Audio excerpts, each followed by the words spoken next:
Right, welcome back to the channel. We're recording in the car because we're going to Susie's mum and dad's Because why house. not? Well, why not? But well, apart from I've explained to Sean that this is incredibly dangerous. well, it's not dangerous because it's hands-free. I'm joking. You're in charge of the camera. I'm just driving and looking forwards.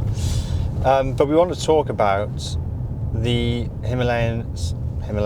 We will talk about the Himalayan, the Royal Enfield 650cc to 750cc engine. We probably should have waited till we got to the countryside so we weren't going past Luna Mini Market. Yeah, in the we background. should have. Yeah. We're in the And sort of hang on, the Chung Ying Ying takeaway, which I've never eaten at, so I can't say whether it's a good Chinese restaurant. Anyway, Solid Asian fare no at comments. reasonable prices.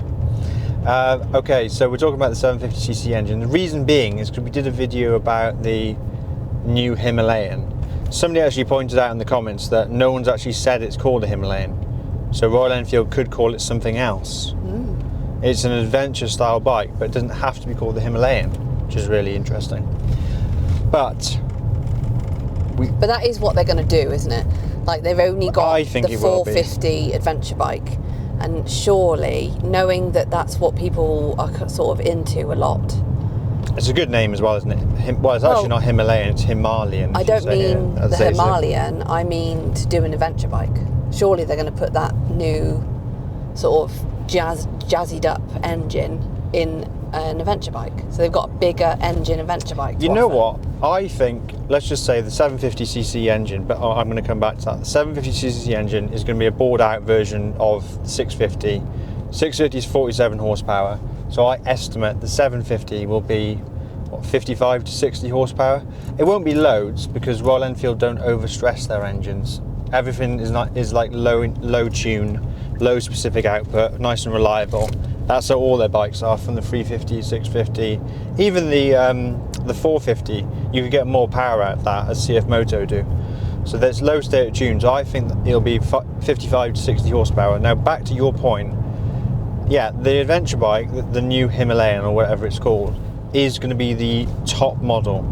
So if you're going to have a new engine, why wouldn't you put it in the top model? It makes sense. And also, with the Himalayan twin, let's just call it the Himalayan twin, so it doesn't matter whether it's 650 or 750. It's not going to compete very well with other bikes if it comes to market with 47 horsepower, because it's going to be heavy. It's going to be 230 kilos, if not more. And people aren't going to want to have an adventure bike that's heavy, because adventure bikes are the ones that are probably most affected by weight, because you don't want to be stuck off-road with a big heavy thing that you can't pick up. GS.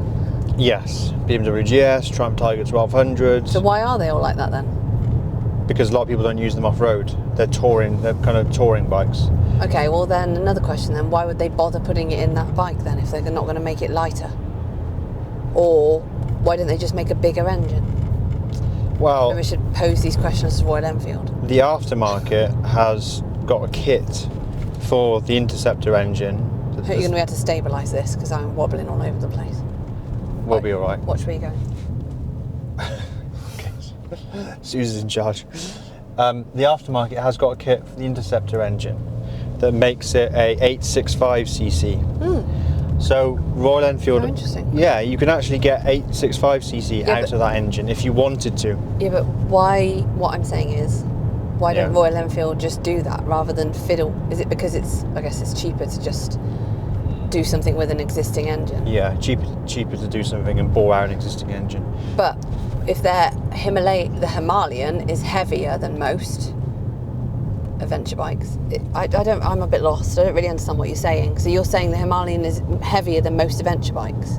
I think it's a heavy bike for the power that it puts out. So the bigger engine would be better? Yeah, and not just better, I think it'd be needed. Yeah. Okay, I understand. Sorry, viewers, if you were like, come on, Suze, catch up. Well, maybe it wasn't come on Suze, maybe it was stop mumbling Sean and explain things better. Don't we say that often? Yeah, she says that a lot offline, yeah. So yeah, I think the 750 in the new road-based adventure bike, and it can probably get away a little bit with being big and kind of like cumbersome because it's going to be used on the road mainly. That's my other theory, that the new bike, based on the 19-inch front wheel, size of it, physical size of it, will be a bike that's mainly for road-based touring. Almost like an Interceptor, but for doing like 1,200 miles on down to Spain or whatnot. Talking about the Interceptor, I think they'd probably put that new engine in the Interceptor, wouldn't they? Because it's been like, that's been an old model for a while. Yeah, that's and everybody loved it. Yes, Suze. So imagine that in a like more jazzy engine. Woohoo! And they'd have to make the seat more comfortable because my gosh, bums are not happy with that seat. That's actually spot on. Yeah, that's my other theory. See? Oh, not just a hat rack. I do like my bobble hats. We haven't got enough racks. The shop hasn't got enough racks for your hats. No, we've got a big basket full of them, and I still yearn for other colours. She's crazy on hats. At least it's not shoes. Only in the winter. Because hats are cheaper than shoes. Wow. Yeah, so our other theory is that they will redo the Interceptor and Continental GT, which, don't forget, is Royal Enfield's kind of like sporty Clipon Bar Cafe Racer bike. Oh yeah, I always forget about that. Yeah, I always forget about it as well. But that's an older model, isn't it? Even older than the Interceptor. They came out at the same time, I think. Very similar time. Isn't that also a very, very cool Aston Martin? The Continental GT? Bentley, I think. Bentley, that's what I meant. Continental, yeah. Bentley Continental. GT, yeah. Lovely. Yeah. Should we get one of those instead? Yeah, okay. Right, deal. Yeah. Deal. If you like this video, if you think that Suze and I should appear next time in a Continental GT. We definitely should. Guys, like this video. Everybody, please. I've been on in Sean's ear about it's time for us to elite ourselves with some sort of sports vehicle for fun again. Yeah. No, I'm joking. And we haven't got any there's many other motorbikes priorities. There's many motorbikes, and there's other priorities coming first. So I think it would make sense to have a 750cc Interceptor and Continental GT. Yeah. And the reason being is that I think as the new 650cc engines came out, it kind of diluted the pool a little bit, and nobody was really into the Interceptor anymore. It was just kind of an older model that looked a bit long in the tooth. And they did some special editions, like the one that you like, the dark edition. Sun one. With the sunset on the tank. That was really nice. They also did a Lightning and Thunder edition in line with the 120th anniversary of Royal Enfield. It's black with gold, also really nice, but very expensive now.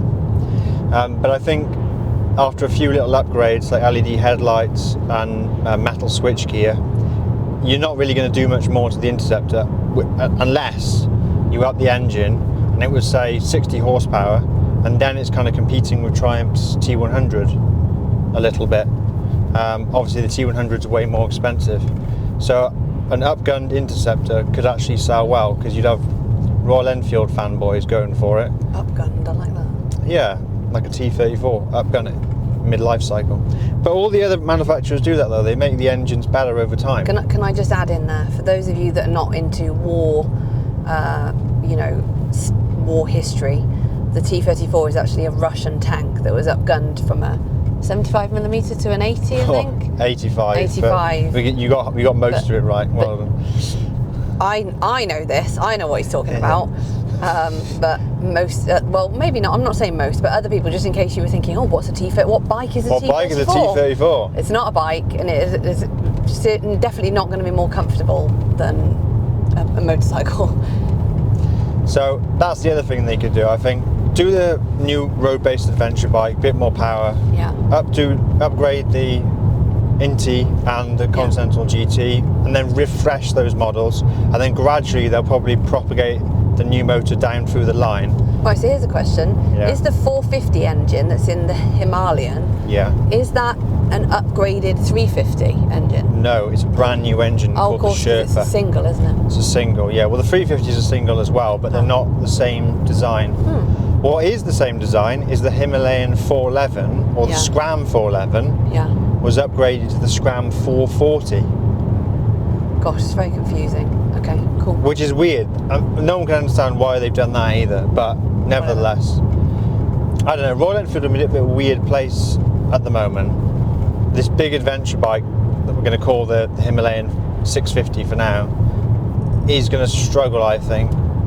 It's only going to appeal to people who are not worried about the weight and the low power, or maybe those people that just don't want to buy Chinese, and so they're going to invest the money in what a bike which on spec wise is less for the same money. Yeah, but then you get the Royal Enfield badge, don't you? And that's what. Yeah, you get the Royal Enfield badge and the dealer network and the parts availability and all that good stuff that you know, we have a local Royal Enfield dealer, and they are really, really good, as you know. So, final point, we need to change the subject and talk about Tams' Christmas list, New Year's honours. Amazing. Which I haven't come across Tame a lot. I've watched some of his stuff. I really liked.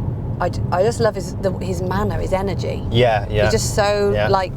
I just want to sit down with a cup of tea and just, you know, put my feet up and just relax, listening. So I really enjoyed that, and I enjoyed it even more because we were mentioned, and my name as well. Not even just Mindful Motorcyclist is Sean, but I got an actual mention. So Tame, thank you very much. Yeah. That was really kind.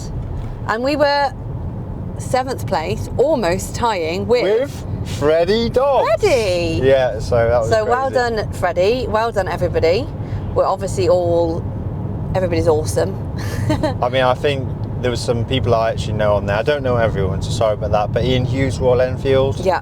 Like Ian. And then, of course, the Bingley Wheeler. Yeah, we love him. Yeah, I think Dave's stuff is just, he puts a lot of work onto his channel. Yeah. And yeah, he's great. A lot of good content, good topics. And he got the beautiful countryside as well. And then, of course, the number one, if you haven't watched this video, guys, get over to Tame's channel. Yeah, we're going to spoil alert. We're going to say now who's the number one. Yeah, so spoiler alert. If you don't want to know, stop the video now, because don't. Can you guess? It's one of our faves. Yeah, he's 7 foot 5 inches tall. He doesn't fit on any motorcycle that isn't forward controls. The friendliest man in the world. Yeah. He's got a ponytail and those little blue-coloured glasses that he wears. They called him a giraffe, didn't they? Isn't that his nickname? He said something about giraffe. Yeah. Anyway. He's a legend among men. It is. Two-wheeled Willie! Woo! So congratulations to him. He won the most popular, or what I think he was voted the best moto vlogger in the UK, coming above the likes of TMF, Stuart Fillingham, Freddie Dobbs. Yeah. Two-wheeled Willie wins the vote. Amazing. Yeah, and he's won our hearts. And we completely agree with that. So good video, Tame. Good idea to good do video. I mean, a lot of effort. He did it last year. I think he does it on a regular basis. But a lot of effort to count the votes and get everybody to vote, and everybody for voting as well. It's really nice. Yeah. Everybody that voted for us, thank you. And also thanks for the comments from people like Larry. We've had some lovely comments over Christmas and stuff. Yeah. We've had some nice comments from really noted Larry in Illinois, USA, saying Happy New Year and stuff. So everybody that's commented and wished us Happy New Year, and thank Will you. as well. Yeah. We did a topic that Will had suggested. That's right. I haven't replied to him yet, but he said thanks so much. So that was really nice. Yeah, you're we'll very keep welcome. the topic ideas coming. You're very welcome. Yeah. So we're going to stop at Susie's parents in a minute. So they probably don't want to be filmed. So we better end the video there. Maybe they do. Who knows? Maybe they want to be on the channel. See you on the next one.